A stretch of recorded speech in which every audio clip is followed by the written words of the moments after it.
Hi there Booktube, it's Eleanor here.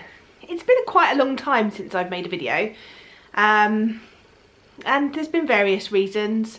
I have been busy starting my new job and looking after this rascal who desperately needs a new haircut, and just settling into our new area, settling into the new norm, going out a little bit more now I've had both my jabs. Not going crazy, but just, you know, went to my first bookstore and I found the most amazing independent bookstore near where we live, so that's made me very happy. I think partly the reason why, well, there's two reasons really why I've stopped making videos so often, but the main one is that I think I've had 2 5-star reads all year. Now, I don't know if I'm just becoming much more harsh on what I'm reading, whether I've got a bit of burnout, whether it's the type of book that I'm reading. I don't know, I'm just really struggling to find those elusive 5 stars. And for some reason I don't want to come on here and just share with you about random books that I'm reading anymore. I don't really fancy doing that. I want to talk to you about the really good books. I want to book push and, you know, push those books into your hands, and they've been few and far between. So I'm still doing my Drag Race books. I've got 1 book left to read and then I can do my next Queen. And I'm excited about that. And so today I thought I would just talk to you about the books that are coming into my house, and maybe you can help me find a 5-star read. I seem to have about 6 books on the go at the moment, and I'm very non-committal in the books that I'm reading, and I'm normally like a 1-book girl. I read 1 book and then I move on to the next, and at the moment I've just got no sticking power. As I said, I have started this new job, and although it's part-time, I do put in hours out of work, and it does take up a bit of my mental capacity. I haven't been feeling myself. I'm undergoing a few medical things, nothing really to worry about, but just yeah, just been struggling the last few years with various things. So I think that takes its toll, and I just think having a year and a half, nearly 2 years of just, well, a year really, I suppose, a year and a bit of being at home a lot and things changing, it's just left me in a different space, and it's just finding myself again, I think. So yeah, I'm going to put this little baby lump down. He really does think he's a baby, don't you? Yes, you do think you're... Don't lick me, you lick your bum. He thinks he's a baby. Oh, look at you. Look, can you see yourself in there? Say hello to everybody. That was a very nice cuddle with him. I haven't had one of those for a while. So let's talk about the books that I've picked up recently. Okay, so these books either came from this independent bookshop that I mentioned, or they came from my local Waterstones, or they were gifts from either Tracy, who has a channel called Flamingo Reads, you should check that out. She's a very dear friend of mine, or Janet, who also has a channel called Swirly Girly Reads. She hasn't posted for quite a while, but I'm still living in hope that she's going to post. But we send each other some books every month on a bit of a book wish list share, because it's always nice to give and receive books. So the first one that I picked up myself is The House of Hollow by Crystal Sutherland. Now, I read Crystal Sutherland's book Our Chemical Hearts, and I've watched the adaptation of that, and I quite enjoyed that, I have to say. I think it was a 4-star years ago, and I kept seeing this come up and being really attracted by the cover, but not wanting to pick it up because I believe it's a YA horror. Horror really isn't for me, but I'm so intrigued by the beauty of this cover and by the premise of this story that I have foregone my my temptation to push it away because it's horror, and I'm going to give it a go. So I get vibes of the Way with Children series by Shauna Maguire from this. It's about sisters who disappear and then reappear a month later with no memory of where they've been, and then one, I think it's the eldest sister, goes missing again, and it's up to these other sisters to try and work out where it is that she's gone. And there's a sort of supernatural element, and I'm really intrigued by this, so I'm looking forward to just jumping in and giving it a go. Whether it's soon, I don't know.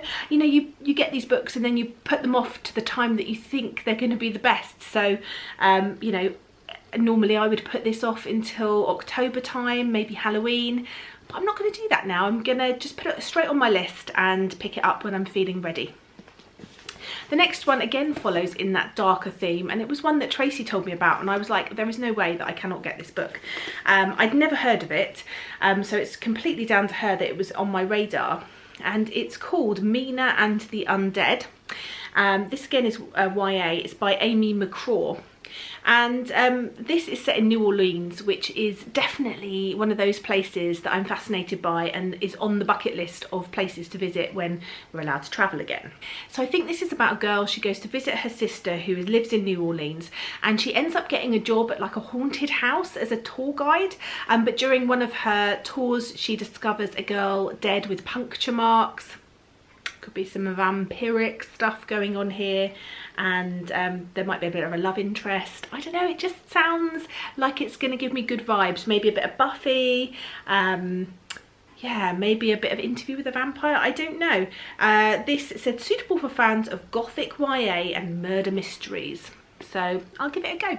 So one of the things that I like to do, not for my job, but because I do work in a school with children aged from 6 up, well actually younger than that in this school, but 6 up to about 11, I definitely try and pick up any middle grade that piques my fancy, and I'm really keen to pick up diverse middle grade that's going to expand the children's mind and also let them know at that age that there is people out there like them.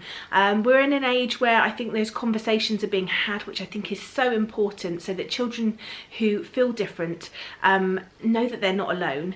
And so I want there to be a diverse range of books in the school library. So I am reading quite a few various middle grade books at the moment, and then I am pushing them onto the teacher that I work with, who is then pushing them onto the school library. And one that I want to read to see if I think it will be suitable is Anna on the Edge by A.J. Sass. I've heard a little bit about this from various people's channels, but I'm mainly drawn in by the idea that it is to do with figure skating. So this is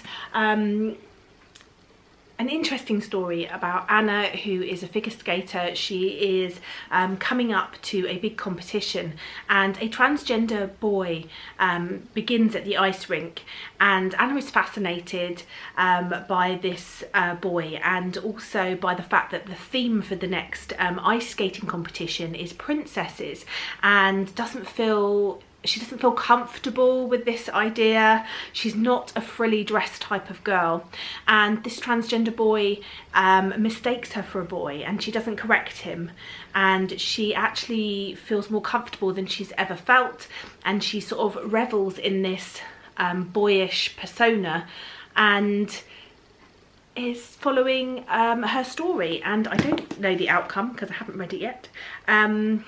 But it says she must decide whether telling everyone the truth is worth risking years of hard work and sacrifice. A heartwarming and unforgettable story about a non-binary character navigating a binary world. And then A.J. Sass, he, they, it says is an editor, writer and competitive skater. A long-time figure skater, he has passed his US figure skating senior moves in the field and free skate tests, medals twice at the US Synchronized Skating Championships, and currently dabbles in ice dance. When he's not exploring the world as much as possible, AJ lives in the San Francisco Bay Area with his boyfriend and 2 cats who act like dogs. Anna on the Edge is his first novel, and he invites you to visit him online at sassinsf.com. I'm really intrigued to read this, and I hope it's one that I can then put in the school library for children to read. I've got 4 non-fiction books that I've picked up recently or have been sent to me that I want to show you. This one was sort of book pushed on me by the Waterstones bookseller, so thank you so much to them for that. And it is Some Kids I Taught and What They Taught Me by Kate Clancy. And this says, Philip Pullman has blurbed this, the best book on teachers and children and writing that I've ever read. And the Sunday Times said it was one of the most uplifting books you'll ever read. It's winner of the Orwell Prize, which is about political writing in 2020. And it says Kate Clancy wants to change the world and thinks school is an excellent place to do it. In this book, she invites you to meet some of the kids she's taught in her 30-year career. So I'm really intrigued by this one. And this one came across because I told the Waterstones bookseller that I was looking for a book, which I actually have found out doesn't come out until August, called Put a Paper Towel on It, which is hilarious to me because that is something that I have said many a time to a child when they have hurt themselves. And so that one is definitely, I think, more of a comical look into schools and an insight into what it's like to be a teacher. So I should definitely be picking that up nearer the time when it comes out. I think this one's going to be a little bit more serious, but also with some interesting elements. It says here that Kate Clancy has written a love letter to teachers everywhere to remind us all that as children we begin with tolerance and love. So I'm looking forward to picking this one up. The next one came to me in a book box. It's not something I would have picked myself. I'm not someone that reads royal biographies. It's not something that I've really ever been interested in. I have to admit that I don't know much about the royal family in England, but I'm going to be reading this. I think it's quite interesting. It's called Guarding Diana, Protecting the Princess Around the World, Inspector Ken Worf with Robert Jobson. And from what I can tell from this, this is the story of Inspector Ken Worf, who was Diana's sort of bodyguard. He was at her side all the time. He was charged with keeping an eye out for her, looking after her, often having to pretend to be her husband when they were checking into places alone, making sure that he found secluded and isolated places for her to enjoy time with her children and time alone. And it's really a look into his time with her and what it was like for Diana and what it was like being him. I think this is going to be a really interesting one, and definitely one that I'm going to pick up. And as I say, sometimes the ones that you don't pick up for yourself, that are given to you, this one came in a book box, are ones that you end up enjoying because, you know, they're a surprise to you and something you never knew you wanted. So I'll let you know how I get on with this one when I get to it. One of the next ones that I picked up is called As Nature Made Him, The Boy Who Was Raised as a Girl by John Colapinto. This is about twins who were born in 1967, and the twin boy, I think it was a twin girl and boy, and the twin boy had a botched circumcision done as a baby, and the doctor and the parents made this decision to raise him as a girl after this botched circumcision.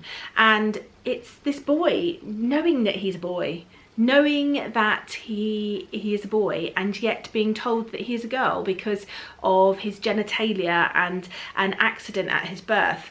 And it's about the impact that that has had. And it says here, a macabre tale of medical arrogance in its first and foremost a human drama of one man's and one family's amazing survival at the face of terrible odds. So I think this is going to be brilliant and a very interesting read.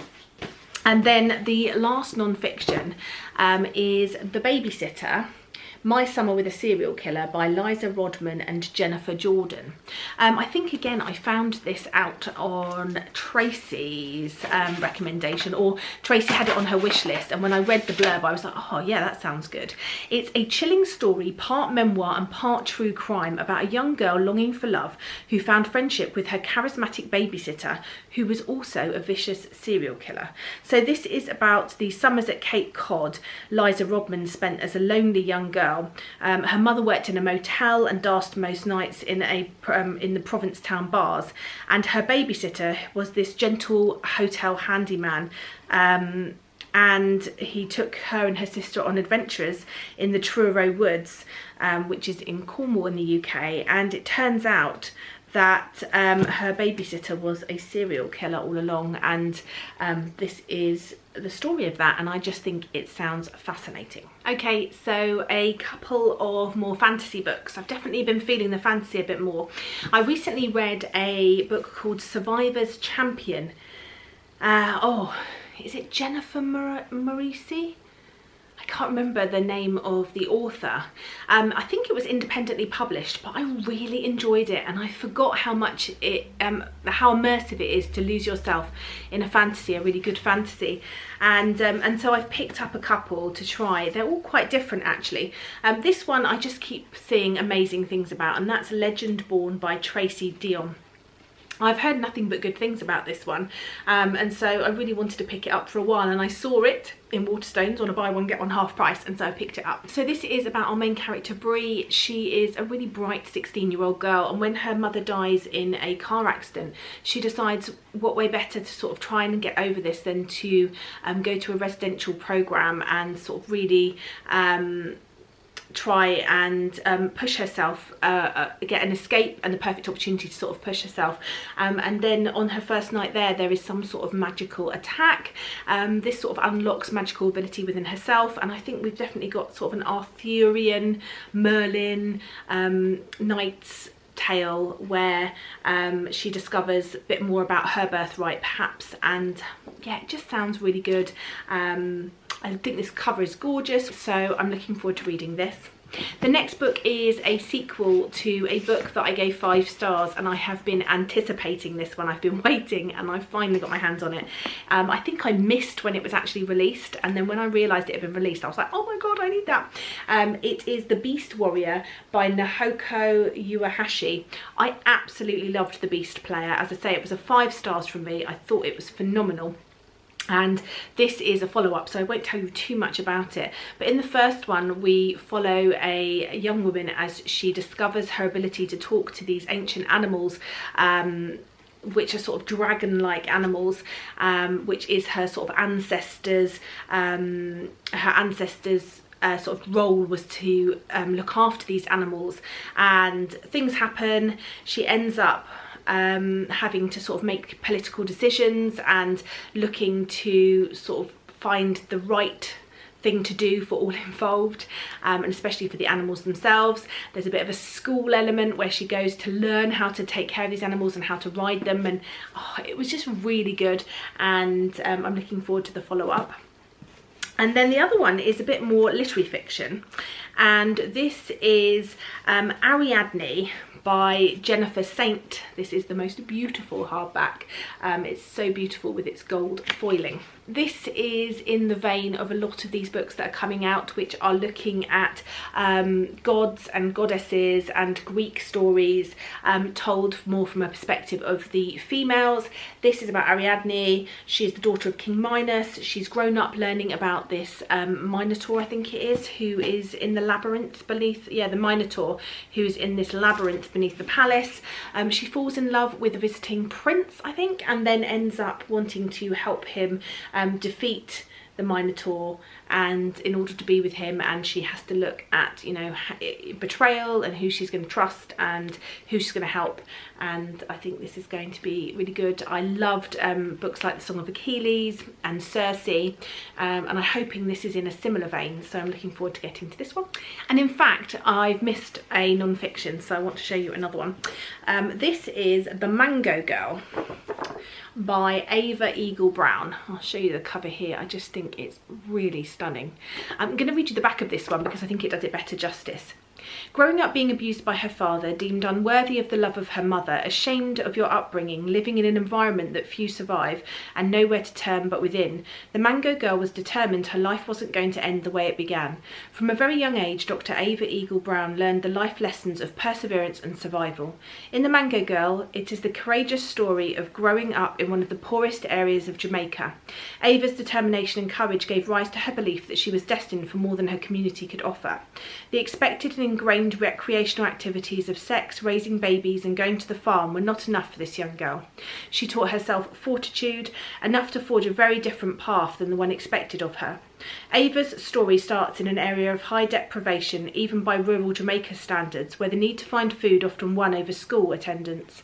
Her journey through her adolescent years was dominated by the dark shadows of incest, homelessness, violence and sexual abuse. Ava's life took an entirely different path when the event of being held and raped at gunpoint in front of her 3-year-old daughter finally pushed her to flee her home country to save her sanity.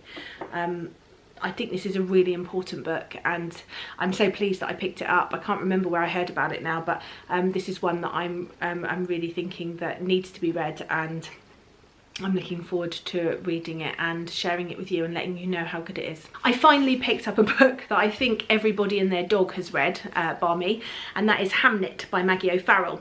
I wasn't sure if this was going to be for me. I'm not really sure that I was paying attention when everyone talked about it. It sounded a bit literary fiction for me, and so I just sort of glossed it over, didn't think about it. And then someone that I sort of read very similar to said, I think you'll really like this, you need to pick it up. So I have. And it says, on a summer's day in 1596, a young girl in Stratford-upon-Avon takes to her bed with sudden fever. Her twin brother Hamnet searches everywhere for help. Why is nobody at home? Their mother Agnes is over a mile away in the garden where she grows medicinal herbs. Their father is working in London. Neither knows that Hamnet will not survive the week. Hamnet is a novel inspired by the son of a famous playwright, a boy whose life has been all but forgotten, but whose name was given to one of the most celebrated plays ever written. So I'm going to read it and I'll let you know what I think. This next book I think covers all of my major tick points. It's called Somewhere Between Bitter and Sweet by Laken Zaya Kemp. This covers identity, found family and the power of food, all nestled within a courageous and intensely loyal Chicance community. So this just I just think is really going to be a fun YA, well, not fun necessarily, but a YA romance following these two characters, one who is starting to work at this nacho shop and who needs this job and this sort of start of a new life, one about the nacho shop owner's daughter who has dreams of starting her own, I think it's called a pastelleria next to her father's restaurant, but her parents have different plans for her, and so it's about these two who meet. I think they fall in love, and it's about them discovering, you know, what is home and what is home to them, and I just think it sounds really good, so I'm looking forward to that one. Another YA romance that I literally picked up off the shelf because of the name, Excuse Me While I Ugly Cry by Joya Goffney. I mean, what better name for a book can you get? I just love this idea of ugly crying. This is a sweet romantic debut. It says my journal is like my foundation. It doesn't tell me where I'm going, it tells me where I've been, and I don't know who I am without it. Quinn Jackson is black, 18, vegetarian, a chronic list maker, crushing on Carter Bennett, socially awkward, living a lie, lost without her journal, being blackmailed and about to face her truth. A passionate, heartfelt and addictive rom-com full of juicy secrets and leaf-off-the-page chemistry about having the courage to be honest, to live in the moment and to fall in love. So definitely one that I will be reading, and I just think this sounds right up my street. I just couldn't believe it. And then when I looked on Goodreads and it's got amazing ratings, it was kismet, it was meant to be. And the final book, again, was one that was sold to me by the bookseller. I'm not sure about this one, but I'm going to take their recommendation and see how I get on, because, you know, we should trust booksellers. And this is People of Abandoned Character by Claire Whitfield. Not the normal type of book I would pick up. It's set in the sort of Victorian era, which isn't, I think it's Victorian era, which isn't the sort of time scale that I would normally read, but it did sound like it might be... well, the bookseller said it was unputdownable, it was a page turner, and it was really readable, and it had a female character. It's set in London in 1888. She is a nurse. She trains as a nurse. She ends up getting married. Because she gets married, they tell her she's no longer allowed to be a nurse because nurses have to be wed to their job and they're not allowed to be married. Oh my God, I'm glad we're not in those days anymore. And then she starts to have inklings that perhaps her husband is Jack the Ripper. She starts to follow these sort of gruesome reports of Jack the Ripper, and it's set in the time period where this was all going on. And I just think it sounds really suspenseful, and yeah, I don't know, I've got a feeling I'm into some dark times. There's some dark times coming. A lot of the books I've picked up feel a bit dark. We'll see. So yeah, that's all the books that I've picked up recently. Now I need to go and read them, because, you know, starting 100 books and not finishing any is not doing me any favours mentally. I think mentally I just need to finish them, and read one and finish one. And I look forward to speaking to you soon. Bye for now, BookTube.